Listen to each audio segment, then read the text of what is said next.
Dans notre podcast intitulé « Épargner ou investir », nous avons déjà vu que les gens investissent pour réaliser un certain rendement.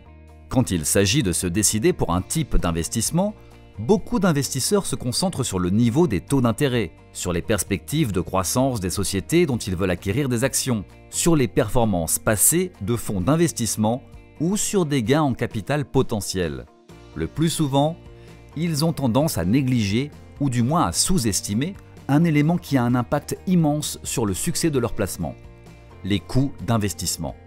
Gérer le compte d'épargne ou le compte titre d'un client, développer un produit financier, acheter des actions en bourse pour le compte d'un client, gérer un fonds d'investissement, offrir des conseils de placement, sont tous des services financiers.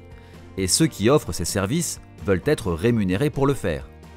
Mais il est très rare que des prestataires de services envoient à leurs clients des factures détaillées pour leurs services. Ils les font plutôt payer des frais et commissions. Le problème qui se pose est que les sociétés sont souvent très discrètes sur le coût de leurs produits et services. Le résultat est que certains frais et commissions sont clairement indiqués, d'autres ne le sont pas. Certains sont des redevances uniques, d'autres sont récurrents, certains sont fixes, d'autres sont variables. L'industrie financière vend des performances et ne parle pas beaucoup de coûts. Mais les deux vont main dans la main. Une bonne performance est vite érodée par des coûts élevés. Après tout, ce que vous retirez de votre investissement, c'est la performance diminuée des coûts. Le succès d'un investissement commence ainsi par maintenir les coûts aussi bas que possible. Pour ce faire, soyez conscient que les coûts affichés et cachés, directs et indirects, liés à votre investissement, peuvent être extrêmement variés. Posez donc autant de questions que vous pouvez pour bien cerner quel coût s'applique à votre investissement spécifique. Et posez ces questions avant d'investir. Ceci vous permettra de chercher des alternatives qui offrent le même rendement à moindre coût. Le premier type de coût que vous devez identifier sont les frais qui s'appliquent au moment où vous faites votre investissement. Si vous investissez en bourse, en achetant des actions ou des obligations par exemple, vous devez payer des commissions de bourse et d'intermédiation. Si vous investissez dans un fonds d'investissement, vous devez normalement acquitter une commission de souscription qui varie en fonction du type de fonds que vous avez choisi. Un investissement direct dans l'immobilier va généralement de pair avec des droits d'enregistrement et des frais d'avocat et de notaire assez substantiels.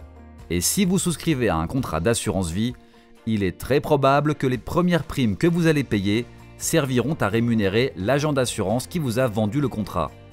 Le prix que vous payez pour le bien dans lequel vous investissez, que ce soit des actions, des obligations, des œuvres d'art, des antiquités, des vins nobles, des voitures de collection ou de l'immobilier, et les frais de transaction qui s'appliquent, sont cependant loin de constituer la fin de l'histoire.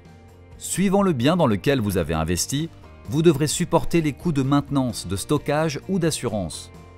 Votre banque va vous facturer des commissions récurrentes pour garder vos titres en dépôt. Même un simple compte épargne auprès de votre banque va générer des frais de gestion.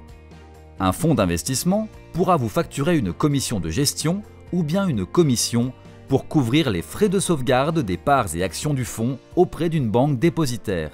En plus, toute transaction effectuée par le fonds lui-même va générer des commissions d'intermédiation. Sachez que plus l'échéance de votre placement est longue, plus l'impact de frais et commissions récurrents sera grand. Des coûts peuvent également s'appliquer si vous désinvestissez, ou en d'autres mots, si vous voulez récupérer l'argent que vous avez investi. Si vous vendez les actifs dans lesquels vous avez investi, sachez que des frais et commissions peuvent s'appliquer. Si vous vendez vos titres, vous devrez subir des frais de transaction et d'intermédiation, de la même manière que lors de l'achat de ces titres. Un fonds d'investissement peut vous faire payer une commission de sortie si vous quittez le fonds. Et enfin, quel que soit votre investissement, des taxes et redevances peuvent avoir un effet négatif important sur votre rendement. Ces quelques exemples sont loin de couvrir tous les coûts susceptibles de s'appliquer quand vous investissez. Des produits financiers solides ont un prix, et de bons conseils en placement méritent une rémunération adéquate. N'optez donc pas pour un type d'investissement pour la seule raison qu'il soit bon marché. Mais faites attention de ne pas payer trop non plus.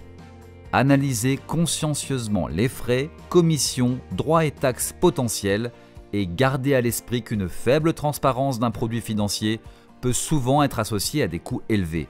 Si jamais cette grande diversité des coûts potentiels vous a découragé d'investir, rappelez-vous que ne pas investir va vous coûter de l'argent aussi. En gardant tout simplement votre argent sous votre matelas, l'inflation fera que sa valeur va diminuer avec le temps.